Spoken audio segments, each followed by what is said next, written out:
Hey, what's up guys, my name is Cherno and welcome back to another serialization episode. So, today we're going to continue off with where we left off last time, which was with this kind of database deserialization, right?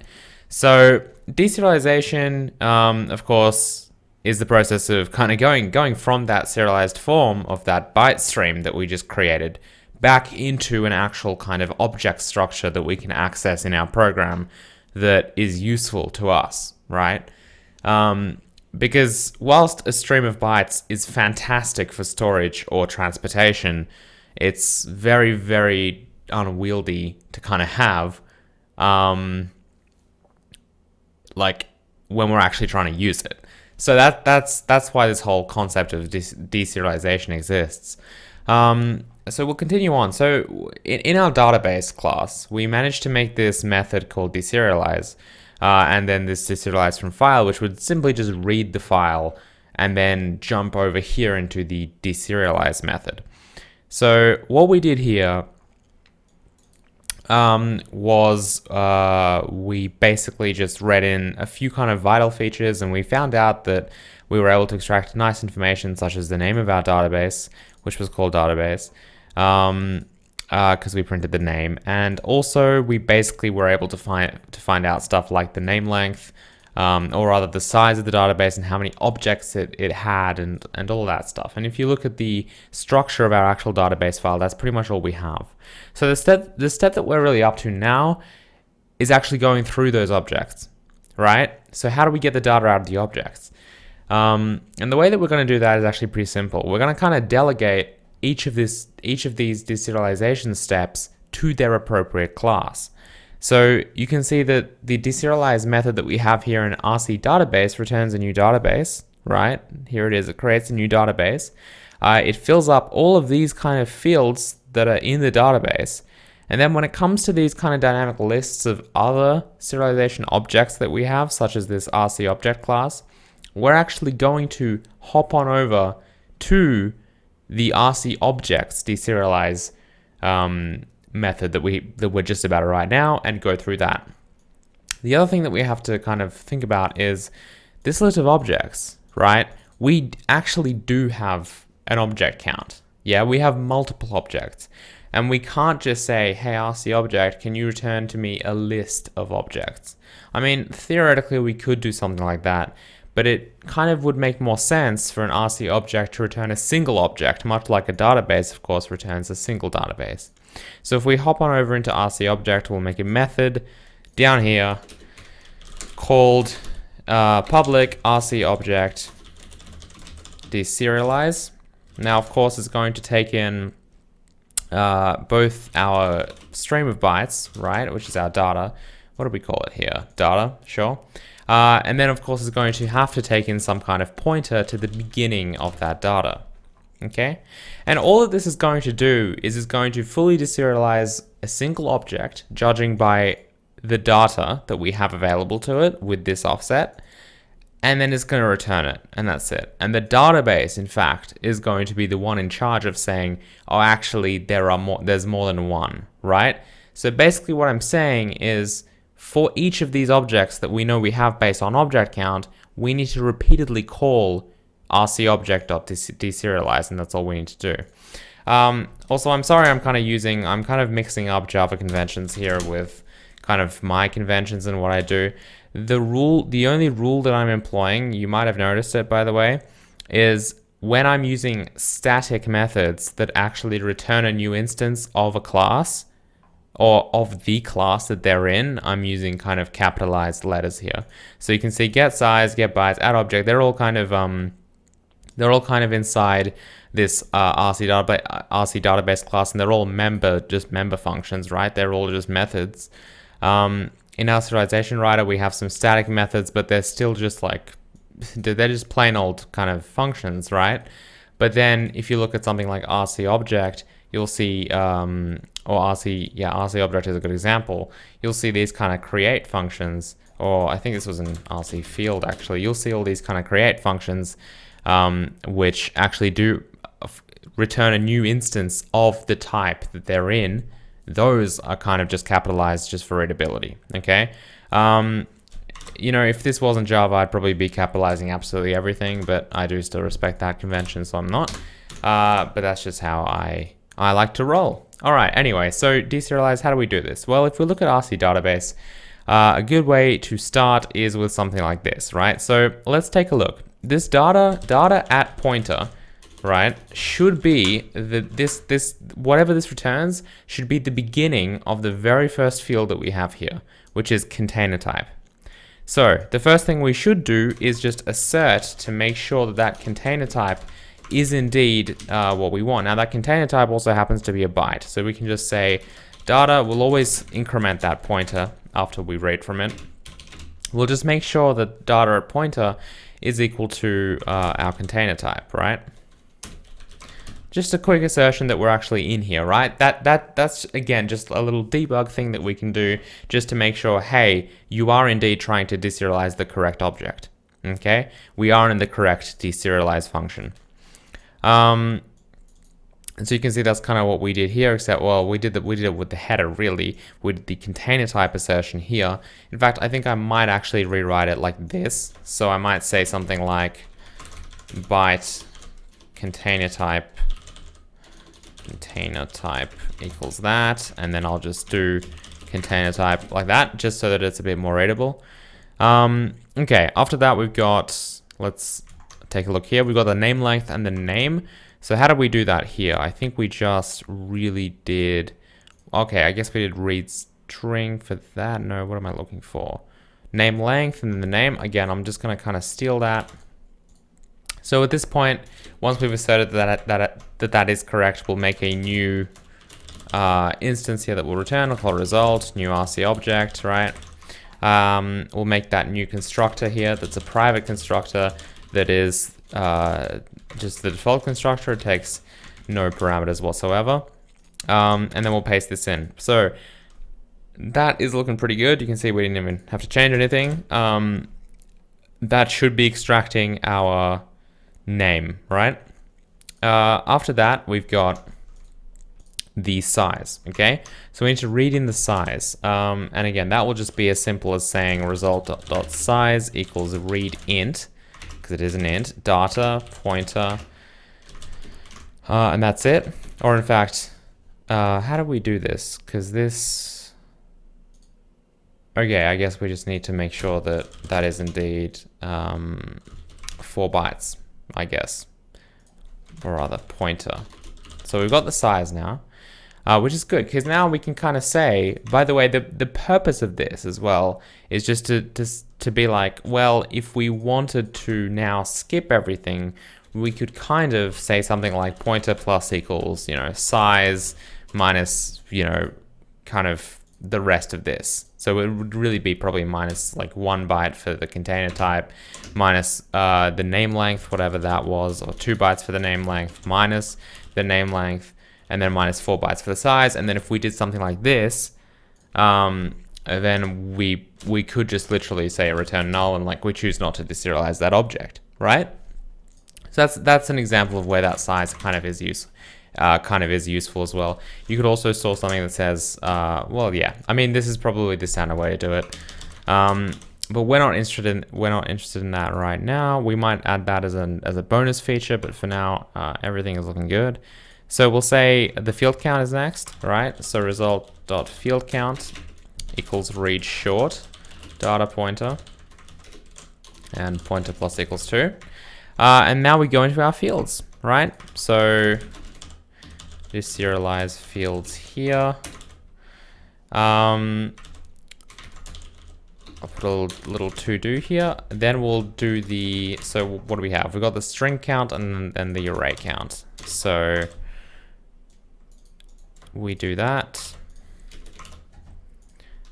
And then we have the string count, which is going to be the next thing. And then we have the array count. Okay. So we deserialize our arrays here and our strings here, okay? And they're going to be really important because, of course, they do contain the correct data that we need to kind of move that pointer along. See, this is exactly what I'm talking about, right? If we did want to actually decide that, okay, RC object result, you know, this, I've read the object's name, this is an object that I actively now want to deserialize, we actually have to go ahead and say something like, you know, let's step into the deserialize function for RC field, RC string, and RC array, right? There's a lot of stuff to do. Whereas with this size, again, as I said, we could just be like, if this isn't what we want to do, we can kind of skip all of this deserialization and go on to the next object, okay? So that's what we're kind of going to do now. We're going to test that theory out just to make sure that we can maybe extract all of the names of the objects from our database. Now, at the moment, I think there's only one object, and it's called entity, right? But we'll just verify that anyway, and we'll maybe add in another object to test as well. So once we've read in the size, right, we can say private final int size offset or something like that. Again, I don't know why I've chosen that, but we'll say 1 plus 2 plus we'll have to add in the name length and then plus 4, right?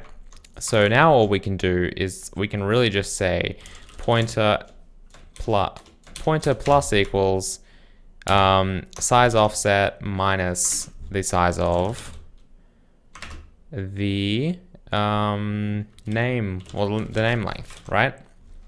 And if we do something like that and we return null, for example, or we can just return the result up to where we kind of were at, and if we just add an if true here, Java will not give us an error for that.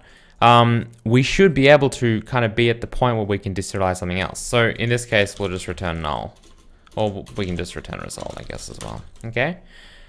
Cool, so let's test this out and make sure it works. The way that we'll do that is we will go back into our deserialization test, and we will say, oh, the other thing is we're only supporting one object, right? So this is what we need to do. Once we determine the object count, we need to say for int I equals 0, I is less than object count, I++, so that we can deserialize every single one of those objects, right?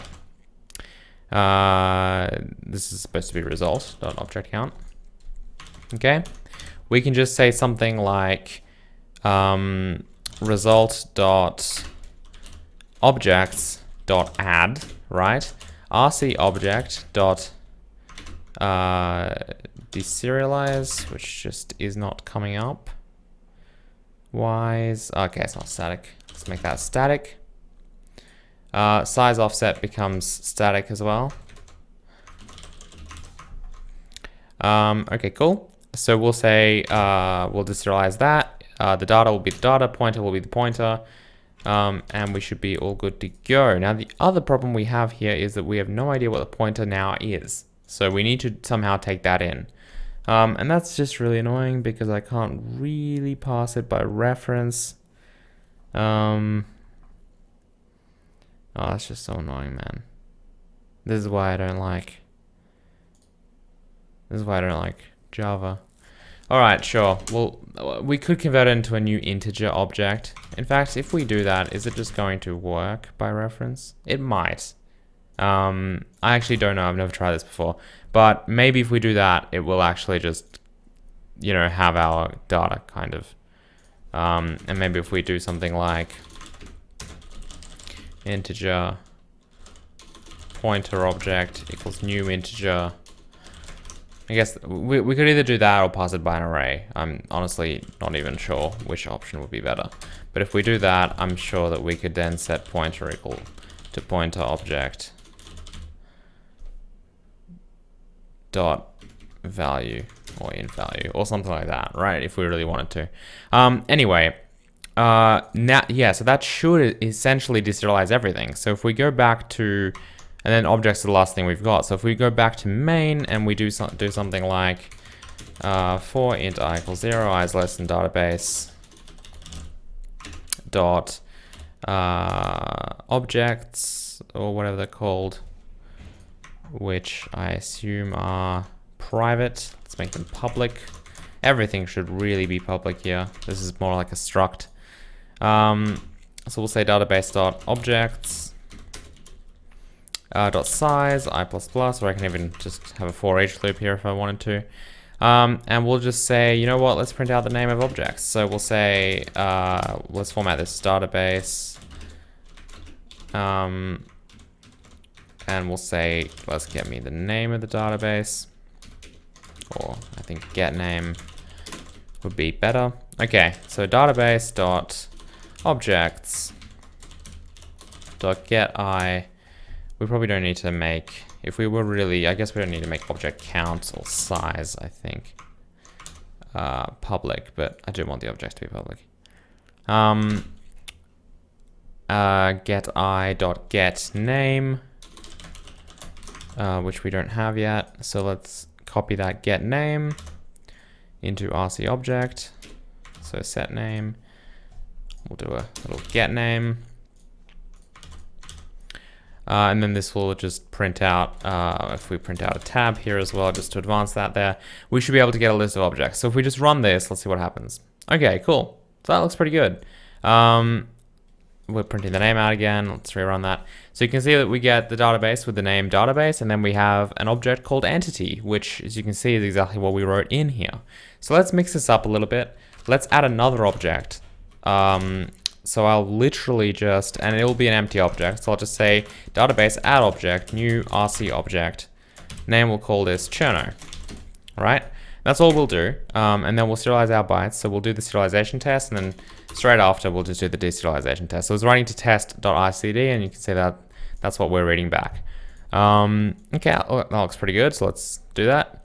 Okay, so we got entity, and then we got entity again. So I wonder if that's something to do with our kind of string situation, because that, if we didn't advance the pointer, that's what we would have gotten. We probably didn't, actually. This is why I assume that if we went into RC object and we said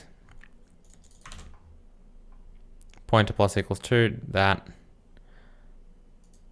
oh man, I don't know how to, I'm not sure if those overrides actually work. Anyway, I don't know. I'm just going to go back to using an array, honestly. Should have done that from the beginning. Pointer ref, we'll call it. So int pointer is going to equal pointer ref 0. And then at the end, so like here, for example, we'll say pointer ref equals pointer, or pointer ref 0 equals pointer. And then we'll return, which means that out here, when we do something like this, we can just say that we have pointer ref, which is a new int with 1 in there, which is just going to be the pointer, right? And then, of course, we'll just set the pointer back to, or we could even just bring this out here if we really wanted to not create an array every time, which is probably a much better idea. So yeah, that'll just have our pointer ref, and then we can just kind of, yeah, read that back there, and everything should hopefully work. So if we run that now, well, what have we got here? So that clearly didn't work. I wonder if our size was wrong, or if I missed something. Well, we didn't get entity twice, so that's always good. But we also did not exactly work the way that I thought we would. So let's kind of go through this. Breakpoint placed, and let's step through it. So what do we have? Container type is 4, which is, I think, correct, right? Because it means that we're on, where are our container types stored? 4 means object. Okay, so we're at the correct kind of position here. The thing that I'm concerned about is size, so let's just make sure that we're kind of accurate there. We've got result, name length, and the name, which we know is correct because it does print out an entity. Then the size, so that's the one I'm worried about. What is the size? We can't even look at the size. That's fantastic. Does this tell us anything? Result size. Whoa. Is that 200,000? That can't be right. Why is our size 200,000? That is a bit odd. Have I missed something? How do we serialize this? Container name length name size. So this should be equal. So what is this? Oh, it is 200,000. I guess that's right then. What are we? That can't be right though. Can it? 200,000 bytes. Oh, we're doing the random array. Let's not do that. Let's not do the array. The reason I don't want to do the array is because I want to, I want this to be easier to debug. So 179, that looks better. So when we deserialize that, let's go back to here. We get hopefully the correct value back. So it's 179, right? Okay, good. So we do have the right value. We advance the pointer by 4, and then we kind of figure this out. So this must be the issue. What have I done? Have I really? Oh my goodness. That's fantastic.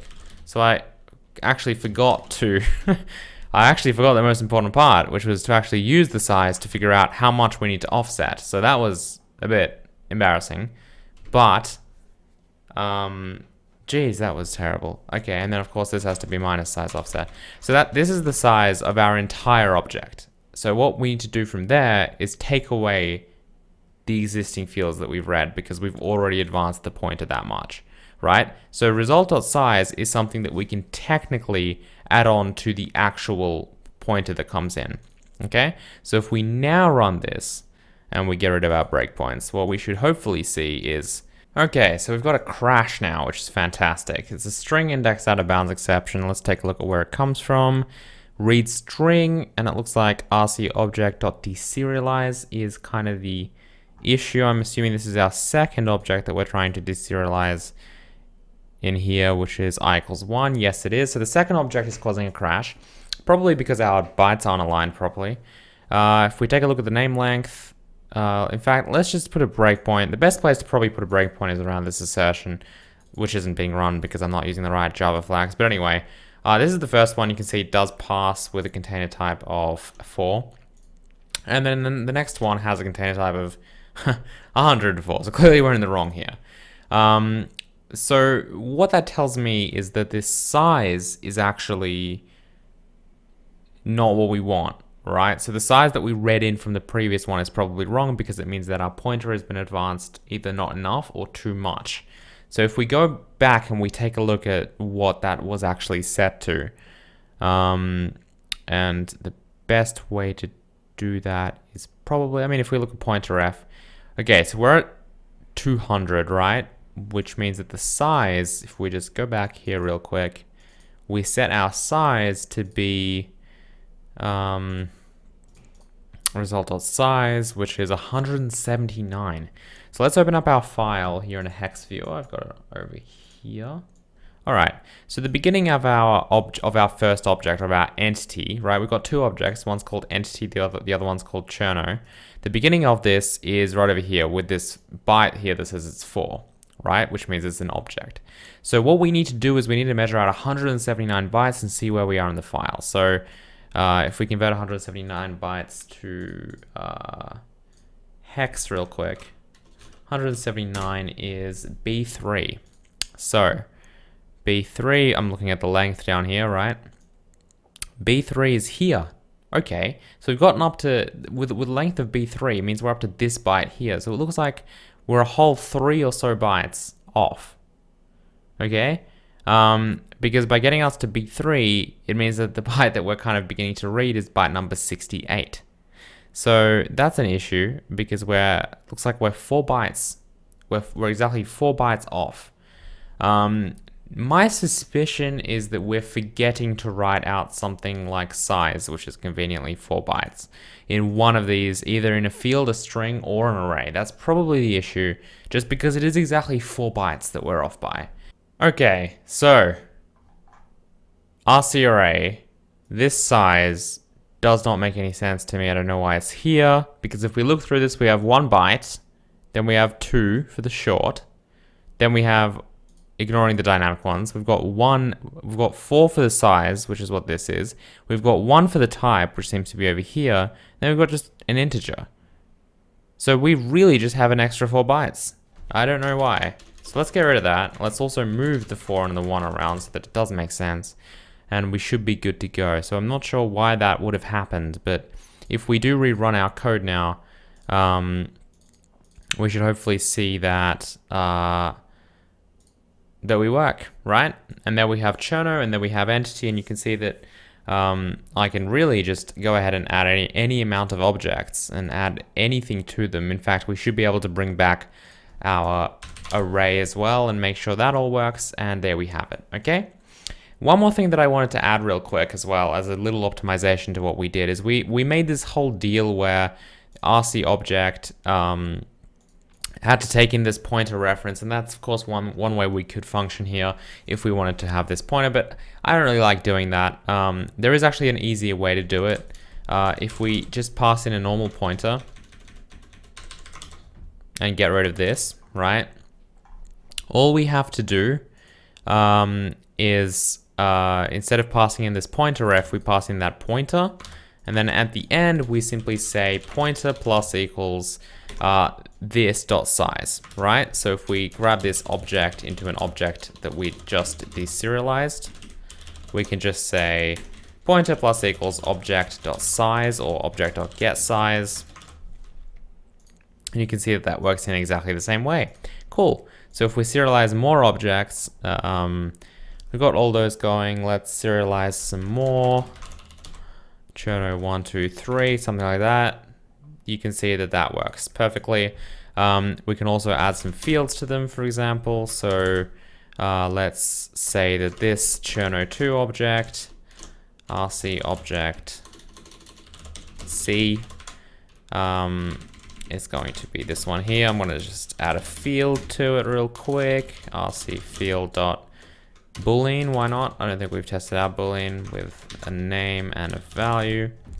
Then we should still be getting that same result, right? So there we have it. We can now iterate through the names of all of our objects, which is pretty cool. So yeah, next time we're going to take a look at how we can deserialize probably the rest of our things. So we've done the objects, which are kind of the big parts.